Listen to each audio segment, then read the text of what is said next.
নমস্কার, BA study one চ্যানেলে সকলকে জানাই স্বাগত। আজ আমাদের আলোচ্য বিষয় কি না রাষ্ট্রবিজ্ঞান।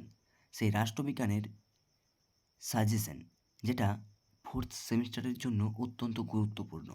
এমনকি 2026-এ খুবই গুরুত্বপূর্ণ।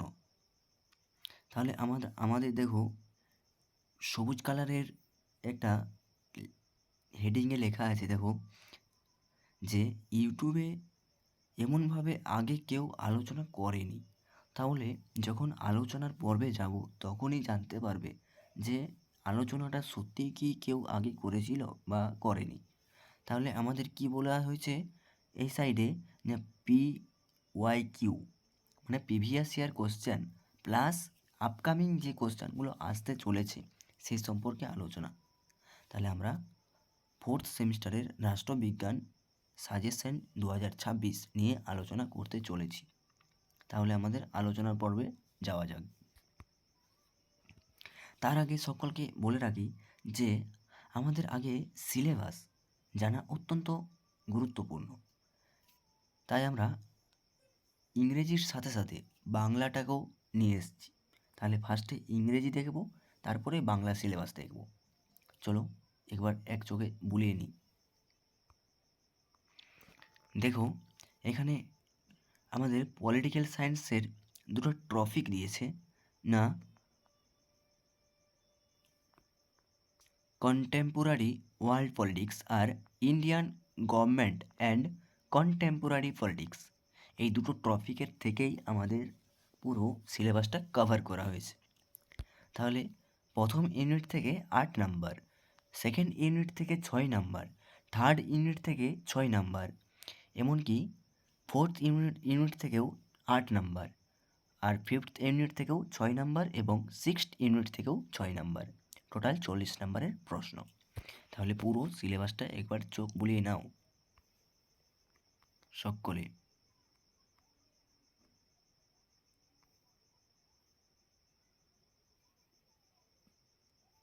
চলো আমরা এবার বাংলাটাকেও দেখে নিই।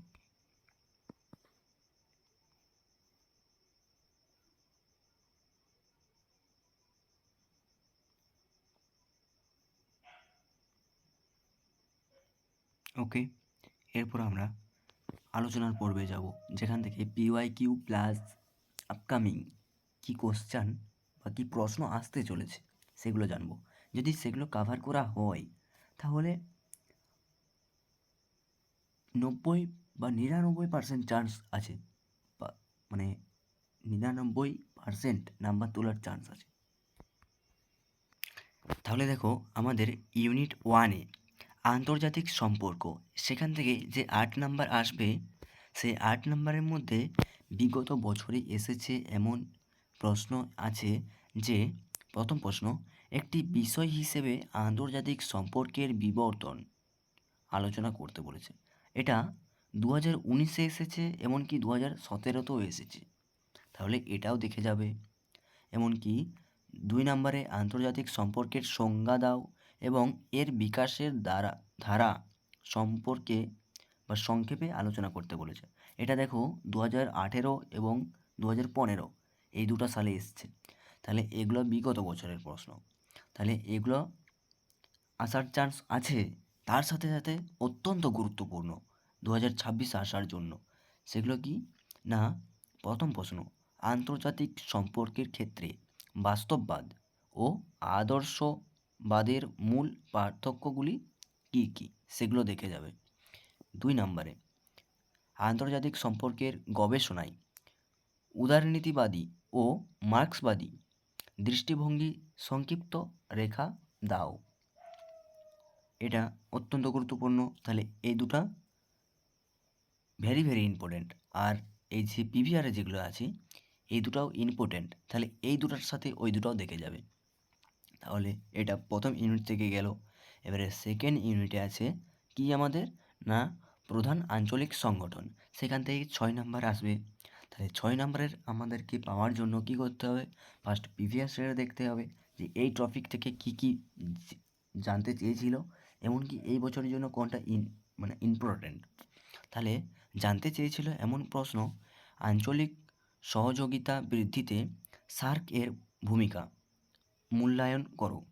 তাহলে এখানে এটা 2020তেও এসেছে, এমনকি তার 2 বছর আগে 2018তে এসছে। তাহলে একটা প্রশ্ন প্রথম বছরে আসছে, সেকেন্ড বছরে, মানে যদি 2020তে আসছে তাহলে 2021-এ কিন্তু আসবে কি, সেটা 2022-এ আসবে। এমনকি দেখো এখানে 2018তে এসছে কিন্তু 19-এ নাই, 20-তে এসছে, তাহলে 1 বছর পর পর আসছে। তাহলে আমাদেরকে 2026-এ দাঁড়িয়ে 2025-এরটা দেখা চলবে না, তার আগের বছরেরটা ফোকাস রাখতে হবে, কারণ আগের বছর যেটা এসছে এবছর আসার চান্স কম সেটা। তাহলে দ্বিতীয় প্রশ্ন কি বলেছে, আঞ্চলিক সংগঠন হিসেবে কি বলেছে, আসিয়ান এর উদ্দেশ্য ও গুরুত্ব লেখো। তাহলে এটা এসেছে 2017-তে। তাহলে আমাদের 2026-এর জন্য গুরুত্বপূর্ণ কী কী আছে না, প্রথম প্রশ্ন, ইউরোপীয় ইউনিয়ন বা ইইউ এর বর্তমান রাজনৈতিক ও অর্থনৈতিক প্রভাব আলোচনা করো। এটা দেখবে আসার চান্স বেশি, কারণ আমাদের এটা দেখা গেছে যে ইউনিভার্সিটি বা কলেজের পরীক্ষাতেও এসেছে এই বছর 2026-এ দাঁড়িয়ে। তাহলে স্কুল সার্ভিস কমিশনও জিজ্ঞেস করতে পারে। এরপর দ্বিতীয় প্রশ্ন কি বলছে না, উপ আঞ্চলিক সহযোগিতার ক্ষেত্রে বিমস্টেক এর ভবিষ্যৎ সম্ভাবনা ব্যাখ্যা করো। এটাও আসতে পারে। এমনকি তৃতীয় ইউনিটে কি বলা হয়েছে না, বিশ্বায়ন, সেখান থেকে 6 নাম্বার পাওয়ার জন্য আমাদেরকে দেখতে হবে বিগত বছরের প্রশ্ন। না বিগত বছরে কি এসছে না, বিশ্বায়ন বলতে কি বোঝো, বিশ্বায়নের অর্থনৈতিক ও রাজনৈতিক ফলাফল আলোচনা করো। সেটা 2019-এ এমনকি 2017-য় এসছে। দ্বিতীয় প্রশ্ন, বিশ্বায়নের ইতিবাচক ও নেতিবাচক প্রভাবগুলো সংক্ষেপে আলোচনা করো। এটা 2015-য় এসছে। তাহলে এই চ্যাপ্টার থেকে এই বছরের জন্য গুরুত্বপূর্ণ কি না, সাংস্কৃতিক বিশ্বায়নের প্রভাবে ভারতের সাংস্কৃতিক বিবর্তন কিভাবে হয়েছে বা হচ্ছে সেটা আমাদের জানতে চেয়েছে। দ্বিতীয় প্রশ্ন, ভারত ও বিশ্বায়নের পারস্পরিক সম্পর্কের একটি আলোচনামূলক বিশ্লেষণ করো। তাহলে এই দুটো প্রশ্ন এখান থেকে গুরুত্বপূর্ণ। এত কম সাজেশনে কেউ দেখিয়ে দেবে না ইউটিউবে।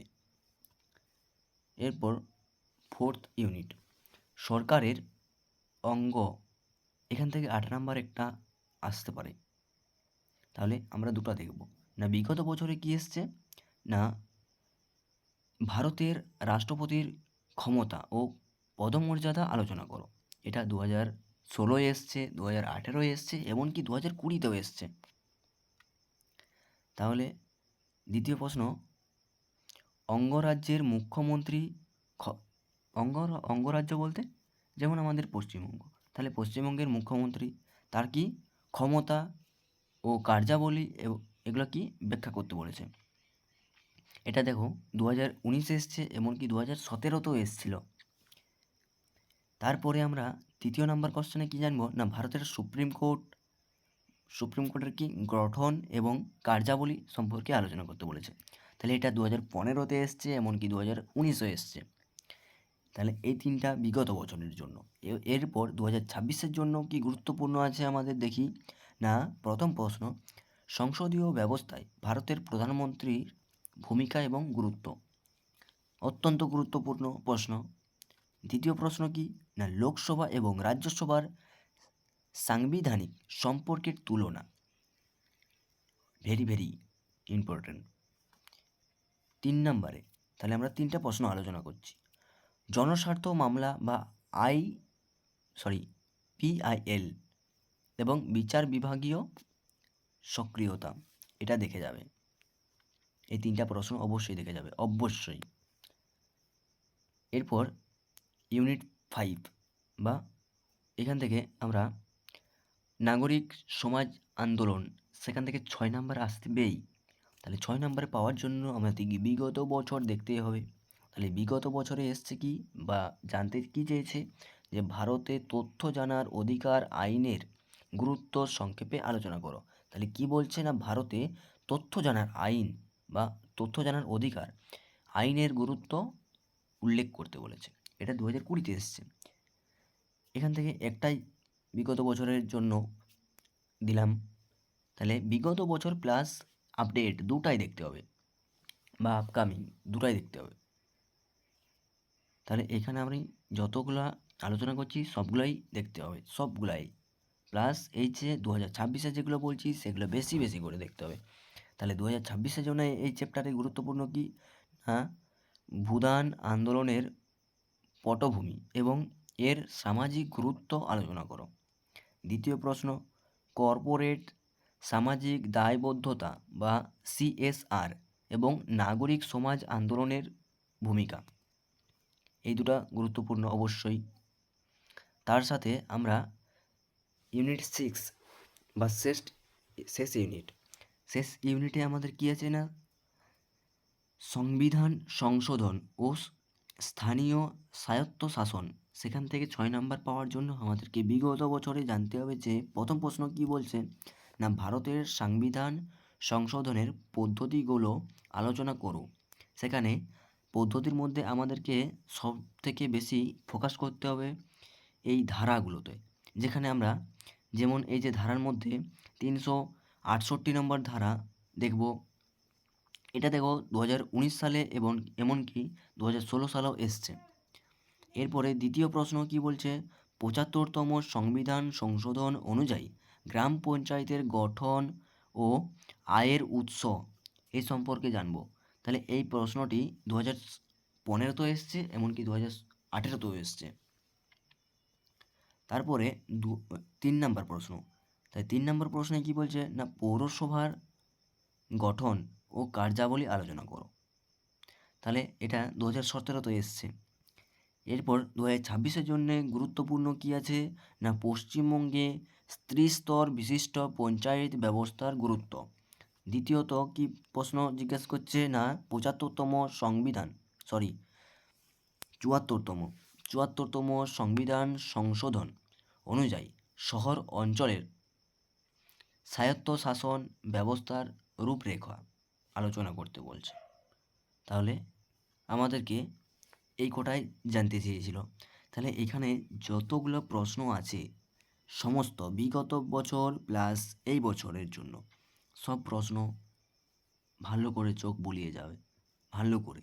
আর সমস্ত প্রশ্নের সামনে যখন উত্তর লিখবে তখন ভূমিকা প্লাস ভূমিকা লেখার পরে কি দেখব আমরা, লিখব মূল মানে ভিতরের জিনিসটা। তারপরে লাস্টে আমরা কি লিখব না, পুরো সারাংশের বিষয়টা সেখানে আমরা উপসংহার বা সারাংশ বলে লিখে দেব। আর অত্যন্ত গুরুত্বপূর্ণ এই ধারা, এমনকি লেখকের নাম, এগুলো লিখলে মাস্টাররা বা আমাদের শিক্ষক মহাশয়রা বেশি বেশি নাম্বার দেওয়ার উৎসাহ পায়। Thank you. আজকের জন্য সকলকে জানাই অনেক অনেক ধন্যবাদ ভিডিওটি শোনার জন্য।